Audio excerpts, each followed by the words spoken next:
हाथ अगर गंदे हो गए तो पानी से धोए जा सकते हैं।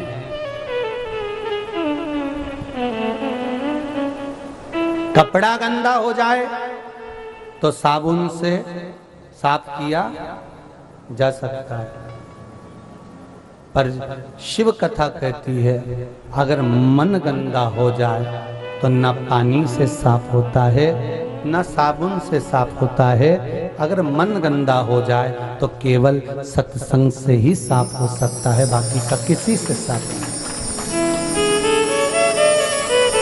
कहती है कथा में वही पहुंच पाता है जिसने अपना अहंकार, अपनी अभिमत्ता, अपना अहम घर के दरवाजे पर छोड़ कर आया हो। और कथा में जब गिरिराज बाबा के मंदिर में आप चौखट पर जब प्रवेश कर कर ऊपर चढ़कर 2 सीढ़ी चढ़कर जब इस पावन प्रांगण में आते हैं तो कोई अहंकार करने वाला व्यक्ति तो बाहर ही रह जाता है, पर जो अभिमत्ता से विहीन हो गया, अहंकार से जो चला गया, केवल वही कथा में पहुंच पाता है। केवल वही कथा में। जिसको मनुष्य चुनता है, जिसको मानव चुनता है, वो संसद में जाकर बैठता है, और जिसको महादेव चुनता है वो शिव महापुराण में जाकर बैठता है। भगवान चुना है इसलिए बैठे हो, इसलिए बैठे।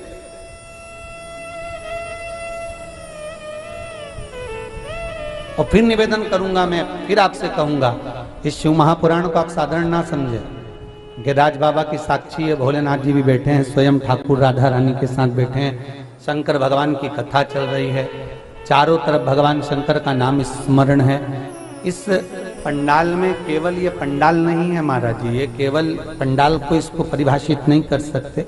हमारे यहाँ एक सुंदर सी बात कही जाती है, दूध को अगर बेकार नहीं होने देना है तो फ्रिज के अंदर रख दो। सही है कि गलत है? सब्जी को बेकार नहीं होने देना, आप भी आई होगी तो काय में रख के आई होगी? बोलो तो नहीं, फ्रिज में रख के आई हो ना, बेकार नहीं होगी, जाओगी शाम को गर्म कर कर फिर काम में ले लोगे। तो ये केवल पंडाल नहीं, ये फ्रिज है। इस फ्रिज के अंदर आकर जो बैठ जाता है वो संसार में सड़ता नहीं है, ये पक्का। जो फ्रिज के बाहर है उसकी गारंटी नहीं, पर फ्रिज के अंदर है तो सड़ेगा तो नहीं। तो तुमसे कोई पूछे यहाँ से जाने के बाद कहाँ गई थी, तो कहना फ्रिज में बैठी थी, पर उसको बता देना कौन से फ्रिज में बैठी थी, नहीं तो वो भी अलमारी फ्रिज की जालियां निकाल के अंदर बैठ जाए, उसका क्या ठिकाना। उसको बताना कौन सा फ्रिज है।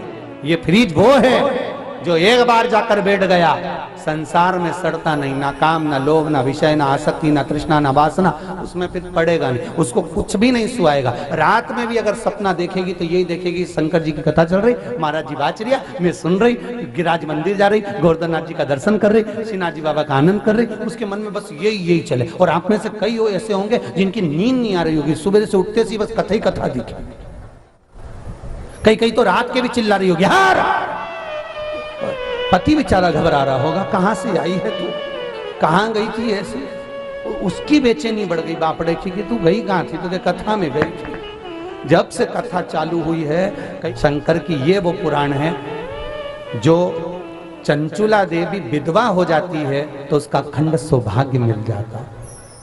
ये वो पुराण है जो अधोगति में मर जाते हैं, जो कुंवारी अवस्था में चले जाते हैं, एक्सीडेंट आदि में चले गए, जिनको पिंड नहीं मिलता।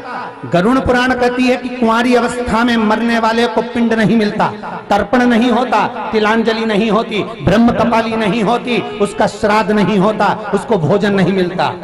पर शिव महापुराण की कथा जो नारी श्रवण कर लेती है, जो पुरुष श्रवण कर लेता है, उसके 71 पीढ़ी में भी अगर कोई कुंवारी अवस्था में मर जाता है तो उसको पिंड मिलना चालू हो जाता है। ये वो पुराण साधारण नहीं, शिव महापुराण। लोग तरसते हैं इस पुराण के।